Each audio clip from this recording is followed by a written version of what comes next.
Hello and welcome to our brand spanking new channel.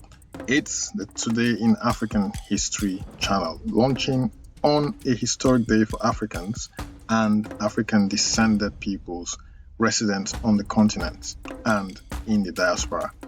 And of course, this information that I'm going to share on this channel will interest those who are not of African descent but interested in African history. So welcome to our channel. Today we'll feature two civil rights activists, a football crazy pace-setting nation, to a country that has defied all odds, and much more. Stay tuned and don't forget to like, share and subscribe. That is, if you like what we're doing. Thank you in advance and welcome home. Let's roll. So on this day in 1960, I know that says 1957, that was when Ghana gained her independence from British rule. That happened on the 6th of March, but that's not what we're talking about today. So on this day, Ghana became a republic. The year was 1960. The country's constitution was amended to replace the British monarch as the head of state with a president-elect by the National Assembly. The first president of Ghana was Dr. Kwame Nkrumah. Now, Dr. Kwame Nkrumah is the person to the right of the picture. The other guy there is Julius Nyerere, president of Tanzania. So these two of them were two of the many founding fathers of Africa, if you like. Let's put it that way. Because if you notice that a lot of African countries had their independence in the 60s, Ghana was the first, okay? Aside Liberia, some would say Liberia was the first in 1857, but Liberia welcomed free slaves, AfricanAmerican slaves, back to that land. Freetown as well was one of the other places where they settled. Ethiopia was never conquered, so we can't say Ethiopia gained their independence. So officially, Ghana was the first on the African continent to gain her independence, okay, from the colonialists, if you like. Okay, so next thing that happened on this day, Rwanda gained her independence from Belgium. The year was 1962. This happened after a referendum was held in which a majority of Rwandans voted in favor of independence, and negotiations between Belgian and Rwandan leaders led to the formal declaration of independence.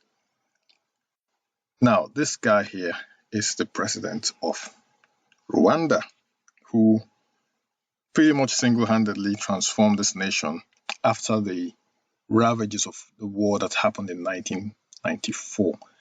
It started on the 7th of April and ended on the 4th of July. So this is the current president of Rwanda, Paul Kagame. Next on this day, this president, Beninois banker and politician, Thomas Boni Yayi, was born. The year was 1952. He served as president of Benin Republic from 2006 until 2016. He was born in a town called Charu, located in northern Benin Republic. On this day as well, this lady, her name is Claudine Falone Befemetu Cheno. She's a defender for FC Fleury 91 of the Division 1 Feminine and the Cameroon Women's National Football Team. She was born in 1990 and represented her nation also at both the 2015 FIFA Women's World Cup and the 2012 London Olympics. Also, on this day, the 1st of July, this man here, his name is Joshua Nkabuko Yongolo Nkomo. He was the former vice president of Zimbabwe. He died in 1999 on this day. From 1990 until his passing, Joshua Nkabuko Yongolo Nkomo a Matabeleland politician and Zimbabwean revolutionary, served as vice president of Zimbabwe, just like I mentioned earlier, and he also served as the leader of the Zimbabwe African People's Union, ZAPU, from 1961 until it merged with Robert Mugabe's ZANU in 1987. On this day as well, this statue, the Rosa Parks statue, was authorized by Congress in 2005. It is a notable historic statue because it is the first full-length statue of an African American in the United States Capitol. Additionally, it is the first statue that the Congress has commissioned since 1873. Now, Rosa Parks was honored on this day based on the fact that she was bold enough to stand up to racism in America, essentially. Now, this picture here is a commemoration of the events that happened on that fateful day. Rosa Parks had finished a very long shift. She got on the bus, sat down. Usually the African Americans would sit at the back of the bus. Okay, so she came into the bus, sat down, and a white man comes onto the bus, and the understanding then, because of the way African Americans were treated, the understanding then was that when a white person gets on the bus, whoever is black would stand up. And she thought, well, this is not fair. This is not fair. She'd had enough.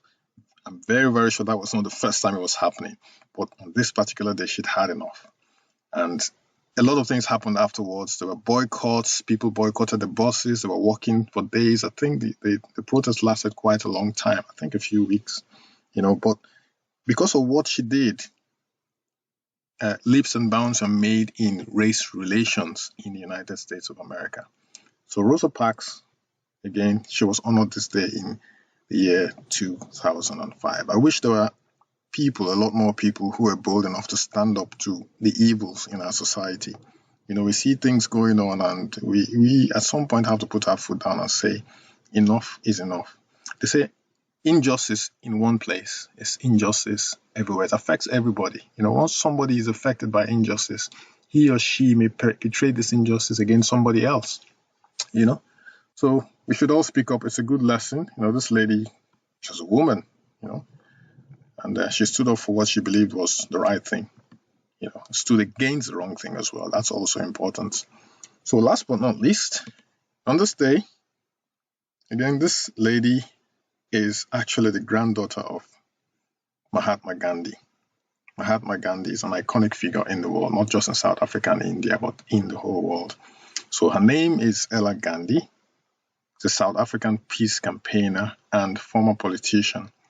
She was born in 1940 on this day.